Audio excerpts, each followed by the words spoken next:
Hey everybody, fellow ATV enthusiasts and YouTubers. Today is the long-awaited finale video for my ATC 200X, the 85 model. It's finally done. It's been done for a while. I wanted to take it on its first ride, which I managed to do today. Just to see how everything meshed, to make sure everything was cool with it. And I gotta tell you, yeah, it is. The biggest thing that needed to be done to it was actually some new bearings. We got all new bearings throughout the machine, but I actually ended up doing a whole lot more work to it than what I intended to do. The biggest change, as you're going to see here in a minute, yeah, get my hand out of the way, was the headlight. So without further ado, let's go ahead and get right into it. So, as you can see, that is not an ATC 200X headlight, at least the 83 to 85 model. That is a headlight shell and actual OEM headlight for a 1985 ATC 250R. The headlight was expensive, but it was the cheapest one I could find on eBay at $190. And the shell, of course, is from Mayer. I've tried to keep everything fairly close on the graphics on here as to matching as to what the original machine was. The 200X you see on the front fender actually belongs to an 87. Excuse me, I almost tripped over the trailer. That does not belong on one anywhere, but on the 85, 86 250Rs, there was a Honda decal across there. I found that and I like that a whole lot better, so that's what's sitting on there. And up top side, warning decal, that's actually for an 83 ATC 250R. So the biggest things that's been done to this machine is what I was talking about earlier, was the bearings. So we got new front axle bearings, we got new steering head bearings, we got swing arm bearings. I can get my hand out of the way again, and the rear axle bearings. All those is replaced. This machine is almost mechanically as good as new. Carburetor, we took carburetor off, cleaned it, rejetted it. It's got a transparent float bowl on it. I got that from 223 Cycles, as well as the new jets and the fuel line that I put on it. Any carburetor work that anybody needs to be done for an ATC or any ATV, contact those guys. They're in Tennessee. It's good boys to do business with. Previous video, you saw the new seat cover. Well, there it is, red and white, ATC on the side of it. Looks pretty cool. The 200X decal on the fender belongs to an 86 model.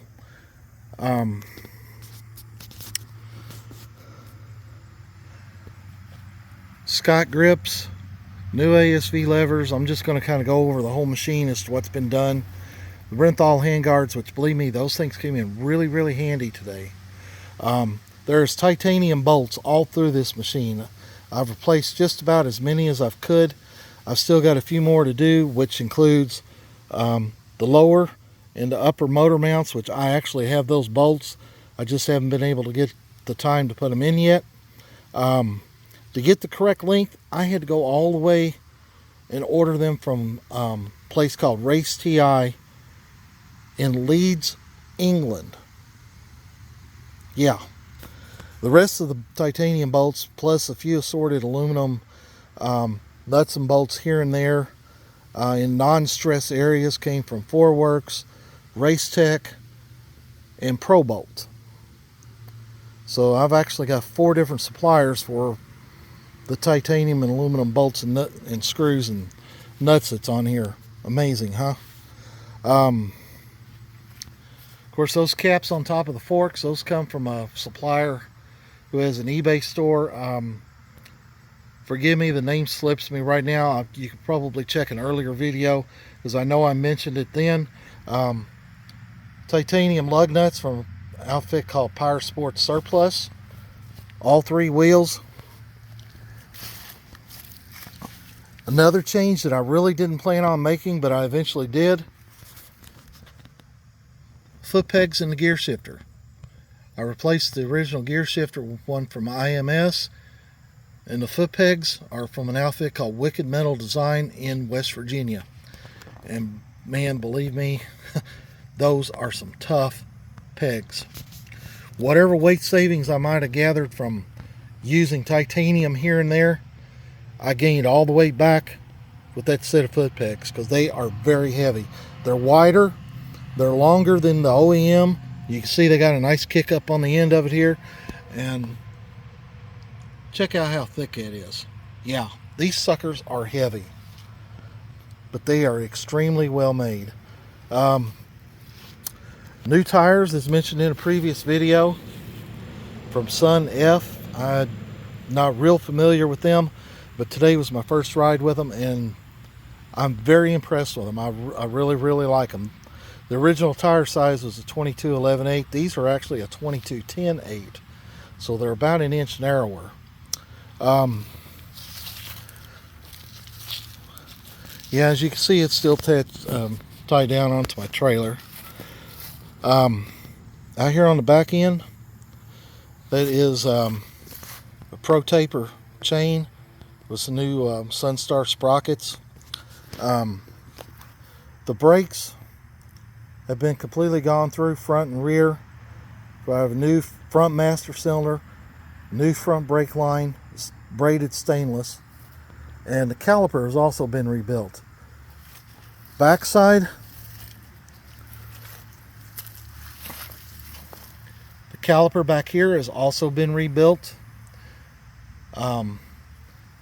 Both ends have DP brake pads, another stainless steel braided brake line on the rear, and that is a brake cooler from an outfit called G2. Whether it's going to work or not, I don't know. I don't know if I'll ever get the brakes hot enough to where it'll actually come into effect to cool the brake fluid, but who knows. The banjo bolt there is from Pro Circuit. Yeah, it's pretty cool looking.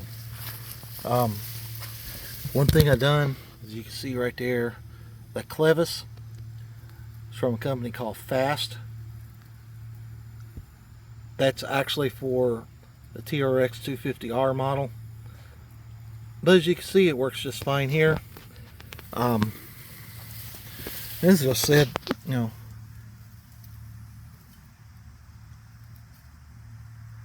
new master cylinder. Now, one thing we had all kinds of trouble with was actually getting the brakes, the rear brake especially. The front brake was no trouble. The rear brake was a pain. I mean, a real pain to get anywhere with it. We could not get it bled and get any pressure in it to where I had any brakes. It just would not do it. And we've been working and working and working and working with it.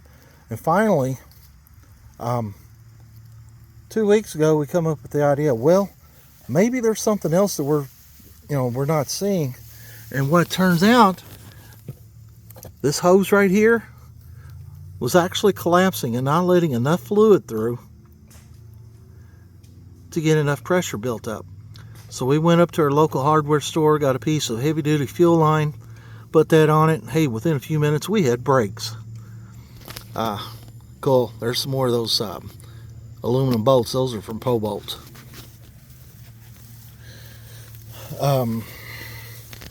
Went over the head pipe in a previous video. I took that off. We sandblasted it. I repainted it with aluminum paint.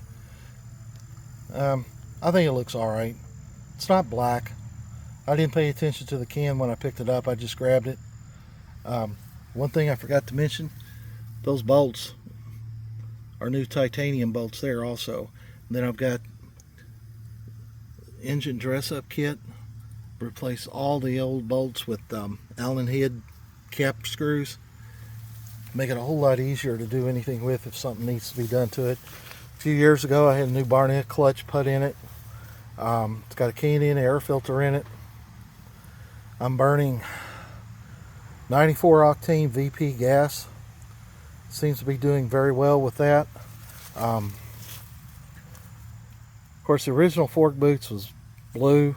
I replaced these years ago with red because I thought the red would look better, especially with everything else I was going with. I think they're from Daystar, and that's a set of OEM clamps. As you can see, there's my ASV levers, new master cylinder, and of course twist throttle. That's a Domino. Clutch side over there has a new clutch cable from All Balls. All the bearings throughout this machine is from All Balls. The only thing that I bought that we did not use or haven't done yet was replace the fork seals. And the only reason I haven't replaced the fork seals yet is they're not leaking. So I figured as long as they're not leaking, I'm not going to bother them. We'll leave them alone. They start leaking, I got the new seals to replace them. Then we'll pull the forks apart and replace them. I do have new fork fluid. I just was planning on replacing the fluid. I just haven't done that yet. May eventually go ahead and do it. I'm going to be honest with you. I hadn't rode this machine in several years. It's just been sitting in my garage. And until today, I had actually forgotten how much fun this rascal was to ride. And it really, truly is a lot of fun to ride. So as I said, we went down the creek bottoms. Had crossed creek a few times. As you can tell, it's muddy. That's from crossing the creek. Through some open fields. Climbed a couple of hills. Very, very gnarly. As a matter of fact, the Polaris was having a really hard time getting up through there. I just had to pay attention to my throttle and kept it in low gear, and I zipped right up it. Oh, there was another thing I forgot to mention too, which I went over in the previous videos. There's a new skid plate on the engine. Vintage Sports Supply, I think is what the name of it was. He's got an eBay store. It's aluminum. Replaced the heavy steel one. But again, like I said earlier, any weight savings I've gained from any aluminum or titanium that's on here got ate up more than likely by the foot pegs. They are that heavy. The headlight works. I had put a new bulb in it because it didn't come with a bulb, but it runs great. It rides great. I'd forgotten, like I said, just how much fun these machines are to ride. Again, I'm sticking my damn finger in front of the video, in front of the camera. I apologize for that. I don't think there's really much more to go over. Just saying, it's running great. It rides great. Mechanically, it's 100% sound with all the new bearings throughout. There's not much more that could be done to it except to completely strip the machine totally down and, powder coat the frame, repaint the engine, powder coat the other parts like the brake lever, the kickstarter, other small parts up through there. I may do that. I may not. I don't know. I'm not really into wanting to restore it. I've owned the machine since it was new. I bought it in December of '84 from a local Honda dealer. I've owned it since then. I'm not really looking to do, like I said, a full restoration. Maybe, I don't know, if I even repaint it, I may not even want to ride it. So I don't know if I even want to do that. But as you can tell, it's really not in that bad a shape. And yeah, you can see there's some wear in there. That's normal. The machine's 38 years old. So, yeah, any questions, any comments anybody's got, leave them in the comments section. We was planning back in the summer to try and go on a ride to the Interlake State Recreation Area over in Indiana. Unfortunately, that never materialized. I'd still like to go there and like to go to White Sulphur in the Daniel Boone National Forest sometime. Maybe, who knows, maybe in a couple weeks. Nice fall ride, the weather starts cooling, the leaves start changing. It would make a nice fun ride.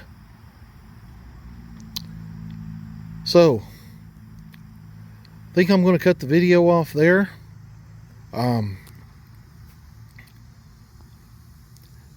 If you like it, give it a thumbs up. If you don't, give it a thumbs down. You know, whatever. I'm not one of these people that's going to go on here and begging people to subscribe or give a thumbs up or do anything like that, because, you know, everybody's got their own mind. You do what you want to do. I'm not going to beg for it. I don't put out hardly any content whatsoever, just every way once in a while. This is just something that's been on the back burner and we've been working on since, well, the first video I think was last October, maybe November, I'm not sure. But, you know, if you like the looks of the machine, you know, share the video and let some other folks know. I mean, it does look an awful lot like, possibly, you know, you might say it looks like the 86, 87 models. I personally like the white fenders better than the original red, and I definitely like the different colored seat better than the original blue. I can get these in white. I'm not going to. I'm going to leave those on it. They're going to stay red. Those are going to stay red. I got these in red to offset the white. And of course, as you can see, the handguards are red. Yeah, so I guess that's going to wrap it up. Thanks for watching, if anybody out there does watch it. And